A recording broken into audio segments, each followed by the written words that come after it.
बुलेटिनच्या सुरुवातीलाच बातमी पुण्यातून आहे। पुण्यातील सोनाई डेअरी प्रकरणात आता तुकाराम मुंढेंची चुप्पी पाहायला मिळते। एक महिना उलटला तरी कारवाईची माहिती देण्यास एफडीए विभागाची टाळाटाळ पाहायला मिळते। दूध भेसळीच्या गंभीर विषयाची माहिती का नाही असा सवाल त्या निमित्तानं आता उपस्थित होतोय। पुण्यातील सोनाई डेअरी प्रकरणात तुकाराम मुंढेंची चुप्पी पाहायला मिळते। एक महिना उलटलाय तरी कारवाईची माहिती देण्यास एफडीए विभागाची टाळाटाळ पाहायला मिळते। आमचं इन्व्हेस्टिगेशन चालू आहे सर। ज्या मोमेंटला इन्व्हेस्टिगेशन कंप्लीट होईल त्यावेळेस आम्ही माहिती देऊ। प्राथमिक काय माहिती सर? प्राथमिक इन्व्हेस्टिगेशन मध्ये अर्धी माहिती द्यायची नसते। तुमच्याबद्दल खूप आदर आहे, नाही, तुमच्या कामाबद्दल आदर आहे, पण खालचे जे तुमचे अधिकारी आहेत ना प्रचंड दबाव टाकले आय जातात थिंक आय टूक अ प्रेस जी इन्व्हेस्टिगेशन मध्ये कधीही माहिती दिली जात नसते। इन्व्हेस्टिगेशन जाते ते आता नाही सांगू शकत। इन्व्हेस्टिगेशनला वेगळे दोरे असतात, धारे असतात। ओके, त्या दृष्टिकोनच होत असतं।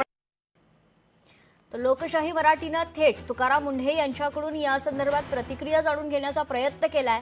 सविस्तर माहिती जाणून घेऊयात। आपले प्रतिनिधी चंद्रशेखर भांगे आपल्या सोबत जोडले जात आहेत। चंद्रशेखरजी, जवळजवळ एक महिना उलटलाय। या डेअरीतले दुधाचे नमुने खरं तर तपासणीसाठी घेऊन गेलेले आहेत, एफडीए कडून ते घेऊन घेण्यात आलेले आहेत। मात्र अद्यापही या प्रकरणात त्याचा जो अहवाल आहे तो समोर आलेला नाहीये। नेमकं प्रकरण काय आपण सुरुवातीपासून सांगूयात प्रेक्षकांना। चंद्रशेखरजी। मेघना, खरं तर हा सगळा प्रकार जो आहे तो पुणे जिल्ह्यातील इंदापूर इथल्या सोनाई डेअरीचा आहे। सोनाई डेअरी खरं तर राज्यभरामध्ये प्रसिद्ध आहे। त्या ठिकाणच्या दुधाचे नमुने जे आहेत ते तुकाराम मुंढे साहेबांच्या अधिकाऱ्यांनी जे ते तपासणीसाठी घेतलेले होते। बरोबर एक महिन्यापूर्वी 18 जुलैला पुण्यातील एका खाजगी कार्यक्रमात मी स्वतः तुकाराम मुंढे यांना याबाबतची माहिती विचारली होती।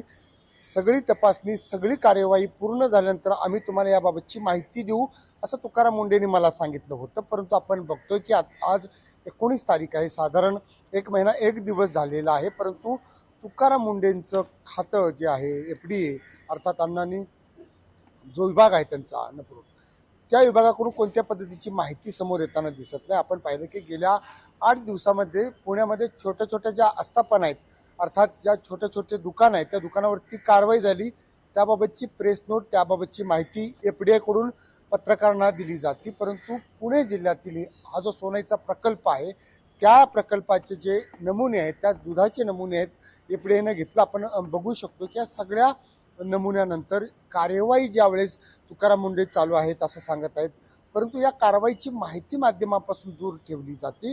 खरं तर तुकाराम मुंढे एकीकडे निर्डर बेधडक अधिकारी स्वतःला या ठिकाणी सांगतात, परंतु अशा मोठ्या आस्थापनामध्ये माहिती का दडवली जाते याबाबत तुकाराम मुंढे यांच्या कार्यपद्धतीवरती संशय जो आहे तो आता नागरिकांकडून व्यक्त केला जात आहे। ज्या पद्धतीनं छोट्या आस्थापनावरती, छोट्या दुकानावरती, छोट्या बेकऱ्यांवरती जी कारवाई एफडीएकडून केली जाते त्याची माहिती माध्यमाला दिली जाते, परंतु मोठ्या आस्थापना अर्थात आपण दुसरा एक आस्थापना जो आहे तो पुणे जिल्ह्यातील जो आहे तो त्या ठिकाणच्या डेअरीवरती सुद्धा कारवाई झाली। तिथली सुद्धा माहिती जी आहे ती देण्यात आलेली नाही। मंचर इथल्या मंचरमधून जे आहे ते या सगळ्या दुधाचं जे रॅकेट आहे बनाव दुधाचं ते राज्यभरात चालवलं जात होतं आणि या मंचरच्या डेअरीचे जे थेट संबंध आहेत ते सोनाईपर्यंत आहेत का याची माहिती खरं तर तुकाराम मुंढेंनी जे आहे ते समोर येऊन दिलं पाहिजे। मेघना। निश्चित चंद्रशेखर, खरं तर या सगळ्या प्रकरणावर 18 जुलैला तुकाराम मुंढे यांनी प्रतिक्रिया दिली होती, ती आधी ऐकूयात आणि मी पुन्हा आपल्याकडे येते। काय म्हणाले होते तुकाराम मुंढे ऐकूया। इन्व्हेस्टिगेशन चालू आहे सर। ज्या मोमेंटला इन्व्हेस्टिगेशन कंप्लीट होईल त्यावेळेस आम्ही माहिती देऊ। प्राथमिक काय माहिती सर? प्राथमिक इन्व्हेस्टिगेशन मध्ये अर्धी माहिती द्यायची नसते। तुमच्याबद्दल खूप आदर आहे, नाही, तुमच्या कामाबद्दल आदर आहे, पण खालचे जे तुमचे अधिकारी आहेत ना प्रचंड दबाव टाकले जातात आय थिंक आय टूक अ प्रेस जी इन्व्हेस्टिगेशन मध्ये कधीही माहिती दिली जात नसते। इन्व्हेस्टिगेशन जाते ते आता नाही सांगू शकत। इन्व्हेस्टिगेशनला वेगळे दोरे असतात, धारे असतात। ओके, त्या दृष्टिकोनच होत असतं। तर या संदर्भात खरं तर इन्व्हेस्टिगेशन सुरू आहे अशी प्रतिक्रिया तुकाराम मुंढे यांनी दिली होती 18 जुलैला। पुन्हा एकदा जाऊयात। चंद्रशेखर आहेत आपल्यासोबत, आपले प्रतिनिधी। चंद्रशेखरजी, वारंवार आपण एकच सवाल तुकाराम मुंढे यांना करतायत की नेमकं काय झालंय, अहवाल आलेला आहे का, या तपासणीतून काही समोर आलेलं आहे का, की क्लीन चिट मिळण्याची शक्यता आहे का, अनेक सवाल आपण उपस्थित केले होते। मात्र तुकाराम मुंढे यांनी स्पष्ट उत्तर दिलेलं नाहीये। चंद्रशेखरजी। अगदी बरोबर आहे. ज्या पद्धतीनं मी पुन्हा एकदा तुम्हाला सांगतो, सोनाई डेअरीच्या बाबतीत ज्या ठिकाणी सोनाई डेअरी इंदापूर इथं आहे त्या डेअरीमधून जे नमुने घेण्यात आले त्या नमुन्याचं पुढं काय झालं हाच थेट प्रश्न मी तुकाराम मुंढे यांना विचारलेला होता. परंतु स्वतः कर्तव्यदक्ष अधिकारी म्हणून सध्या राज्यभर जे नाव समोर येते या डेअरीच्या बाबतीत त्यांची चुप्पी ते काय थांबतात काय बोलत नाहीत हा अत्यंत महत्वाचा त्यांच्यावरती संशयाचा सवाल आहे. तरी समोर येऊन याबाबतची माहिती दिलं पाहिजे हा दुसरा महत्वाचा सवाल आहे. एफडीआय ज्या पद्धतीनं कार्यवाही करतं खरं तर पुणे डिव्हिजनमधून याबाबतची माहिती घेण्यासाठी मी अनेकदा प्रयत्न केला परंतु मुंबई या कार्यालयातून याची माहिती दिली जातं असे पुणे डिव्हिजनच्या माध्यमातून सांगितलं जातं. मुख्य तुकाराम आयुक्त जे आहेत तुकाराम मुंढे यांनी या सगळ्याबाबतची खुलासा करणं अत्यंत गरजेचं आहे. जर या बाबतचा खुलासा नाही केला तर नागरिकांच्या मनामध्ये संशय निर्माण होईल. खरं तर आपण बघू शकतो की 2 दिवसापूर्वी पुण्यातील एका डेअरीच्या बाबतीत हाच जो आहे तो प्रश्न समोर आलेला होता.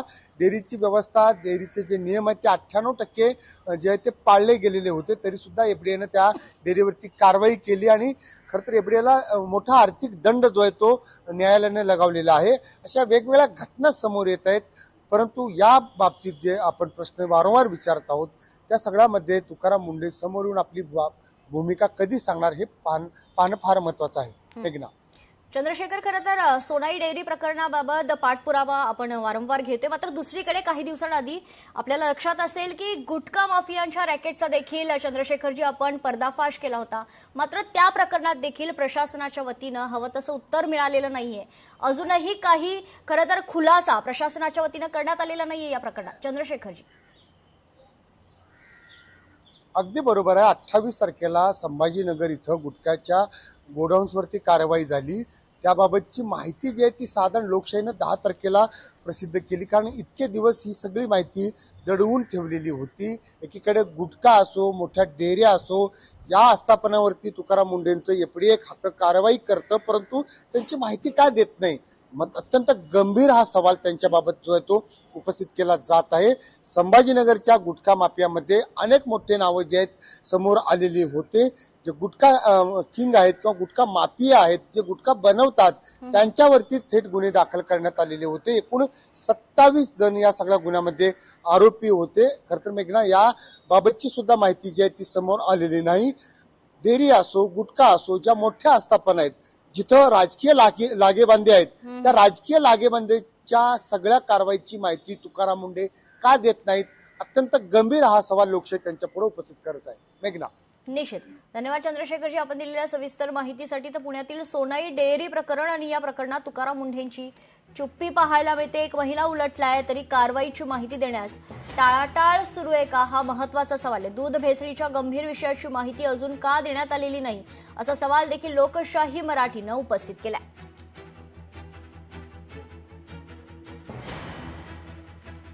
तर पुण्यातील सोनाई डेअरी प्रकरणात तुकाराम मुंढेंची चुप्पी कुठेतरी पाहायला मिळते. एक महिना उलटलाय तरी अद्यापही कारवाईची माहिती देण्यास टाळाटाळ एफडीएच्या वतीनं पाहायला मिळते. तर दुसरीकडे दूध भेसळीच्या गंभीर विषयाची माहिती एफडीए आणि तुकाराम मुंढे का देत नाहीयेत हा देखील महत्वाचा सवाल आहे. सोनाई डेअरीतील तपासणीसाठी घेतलेलं दूध याबाबत सुरू असलेली कारवाई याबाबतची माहिती तुकाराम मुंढे हे 20 दिवसांनंतर देखील देत नाहीयेत आणि त्यामुळे या संदर्भात अनेक सवाल आता उपस्थित होतात. यावर तुकाराम मुंढे यांनी 18 जुलैला काय प्रतिक्रिया दिली होती ते पाहूयात. आमचं इन्व्हेस्टिगेशन चालू आहे. सर ज्या मोमेंटला इन्व्हेस्टिगेशन कम्प्लीट होईल त्यानुसार माहिती देऊ. प्राथमिक काय माहिती सर? प्राथमिक इन्व्हेस्टिगेशन मध्ये अर्धी माहिती द्यायची नसते. तुमच्याबद्दल खूप आदर आहे नाही. तुमच्या कामाबद्दल आदर आहे. पण उत्तर- खालचे जे तुमचे अधिकारी आहेत ना प्रचंड दबाव टाकले जातात I think माध्यमावरती. I took a press. छोट्यावरती जी इन्व्हेस्टिगेशन मध्ये कधीही माहिती दिली जात नसते. जी. लोकशाही मराठी ऐका पहा जागरूक रहा.